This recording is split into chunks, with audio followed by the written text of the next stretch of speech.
Football was my sport. I didn't start playing golf until I graduated college. I would have liked to. I played basketball too, but I definitely wish I would have picked up clubs earlier. I actually like the competitiveness against yourself for golf. Football, you miss the physicality and that part, the team camaraderie. When you and I played once, and I was close to winning, did you think it was fair that you tackled me? Yeah, know your strengths. What's your greatest golf moment? Besides beating you, second greatest, probably my hole-in-one. Pine Lake, saucer hole. Saucer hole. Yeah, line shot right, but it's a bowl, so if you hit it near the green, you got a good chance. So it doesn't count. It does count. Did you ever get a hole-in-one? Yeah.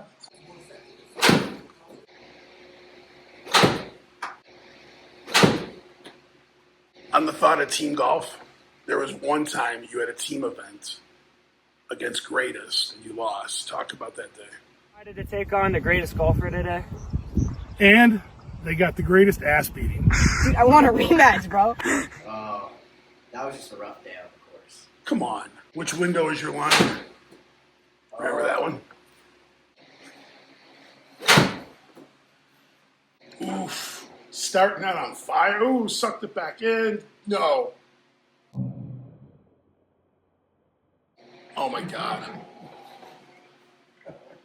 Wow. I have aced it. All right, Todd, give me your greatest or your best greatest golfer moment. I gotta say, Maya Kohal's hole-in-one with Pops on the tee box. They both go nuts. The two most common individuals in Valley golf. Obviously, first year, just can kind of remember the whole thing. Golf aside, I just like the crowds. I like when people show up, that they enjoy it.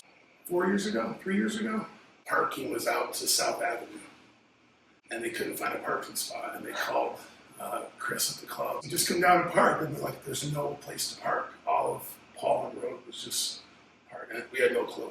So when I heard that, I'm like, wow, that's pretty cool that we filled all the Lake Club and the side road and people parking on the grass. What's your favorite club in your bag? Two clubs, but I love the wedges. I love 60 yards and in. I feel pretty good at that. Not showing it here. And then back in the day, prior to these last few years, I loved the driver. I'd hit the driver anywhere and just had a lot of comfort in it. So, but it did feel cool back in the day to like be able to swing this behemoth. Was it 50 inches? 52? I think it's 52. Yeah, probably 50.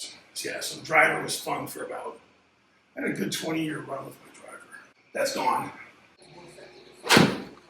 So thank you for sponsoring Greatest. What's the greatest day for business for you guys? Talk about Morrone Mechanical. My dad started in '93, and for me to continue that, the community's been great to us. We try to give back as much as we can, and be part of as much as we can here in town. So, I would say I'm Youngstown born, Youngstown bred.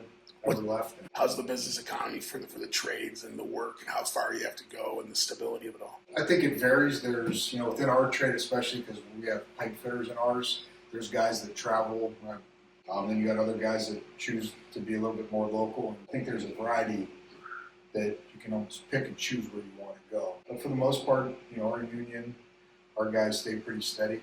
Now, one cool thing about your greatest business path is you made a big career change.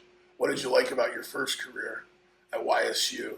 And then what was the pivot to the family business? The people I met at YSU, definitely. Really, to be honest, some of the contacts I made while I was there, especially in athletics, because in athletics you're in the community a lot more. And some of those contacts are still people that I do work for now on the business, so that part was kind of a nice correlation there. I miss the people down at YSU. I miss being around the sports a little bit. Yeah. Family business allows me to be a little bit more flexible, to be at his golf stuff, his basketball games, and so that part of it's nice. Was it a long-term plan that eventually I'll go into the family business? Kind of always wanted to be back into it. I really never wanted to go to college. My dad kind of forced the hand for me to go to college, which I appreciate that he did that for me. And then I fell into the YSU gig right out of college, so that was kind of fun for a little bit. And then one of those things, I still always worked for my dad. And then one day I woke up, just kind of said, hey, I want to go back and kind of take over. So, were you like 12 years old in the shop doing stuff? Yeah, he started the business in '93 and started out of his garage at his house. So we we'd sort fittings and sort screws in the garage. How old were you? I was 12. And what was pay, like a nickel, a dollar, some crazy denomination? Dinner and room and board, I think is what my dad called it. So What's the challenge about doing business in town? the competitiveness, there's quite a bit of contractors that do what we do. It always seems like there's enough work for everybody. Convince me, sell me. How did you like the sports culture, and where do you say it's such a huge part of the university environment, regardless of what university you're in? I think you think of any university, typically you always go to a sports team with it. I think very few universities, other maybe the Ivy Leagues, you hear the name of the school and you don't think athletics. Yeah. So I think the marketing of athletics drives universities, and it brings people to campuses too, right? So some people may never be on, I don't know, a small town school. If they go to the football game there, then all of a sudden you see the campus. Well, the athletics brings parents there, which all of a sudden think, wait, I can send my kid here. So How do you talk about golf with Maddie? keep it open. It's his decision. You know, I love that he plays it. I think it's a great sport. He's come a long way in it.